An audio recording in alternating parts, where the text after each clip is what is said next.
እስካሁን የነበረው ናሬሽን መስተካከል ያለበት ናሬሽን የእናንተ ሚዲያ ተደጋጋሚ የሚናገረው ናሬሽን ኢትዮጵያ የውሃ ማማ ናት የሚል ናሬሽን ነው። ኢትዮጵያ የውሃ ማማ መሆኗ ሙሉ በሙሉ ስህተት አይደለም፣ ውሸትም አይደለም። ግን ናሬሽን መገንባት ያለበት ኢትዮጵያ የታዳሽ ኃይል ማማ ናት በሚል መሆን አለበት። ለምንድን ነው ይህን ጉዳይ የማነሳው? ይሄኛውን ውሃ አትንኩት እናንተ ሲሉ ዝም ብሎ መንገደኛ የሆነ ሀገር ሰዎች ለምን ስትላቸው እናንተ እኮ የውሃ ማማ ናችሁ፣ የውሃ ችግር የለባችሁም፣ ይሄኛውን ብትተውትም አማራጭ አላችሁ። ኢማጂን 60% ኢነርጂ በማያገኝበት ንጹህ ውሃ በማያገኝበት ሀገር የውሃ ማማ ነን እያል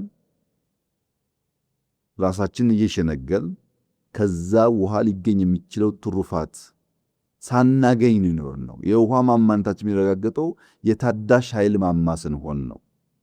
የውሃ ማማነት የሚረጋገጠው መቶ በምግብ ራሳችንን መቻል ስናረጋግጥ ነው። ውሃው ምግብ፣ ውሃው ኢነርጂ፣ ውሃው ህይወት ሲሆን ነው እንጂ ውሃው መሬት ቆፍሮ ሸለቆ ፈጥሮ ንጹህ አፈር እያንከባለለ ስለሄደ የውሃ ማማ ልንባል አንችልም። ባለፉት 1000 ዓመታት የኢትዮጵያ ውሃ ማማነት ብዙ ሸለቆ ፈጠረ።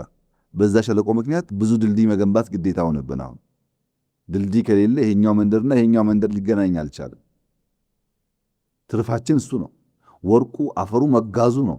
ሸለቆ ጉድጓድ መፈጠሩ ነው እንጂ ምግብ አልሆነም፣ ኢነርጂ አልሆነም።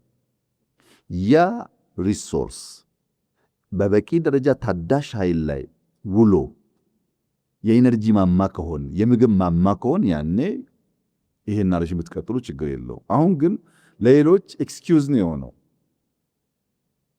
ሌሎች እናንተ የውሃ ችግር የለባችሁም እየጠማን ንጹህ ውሃ እያጣ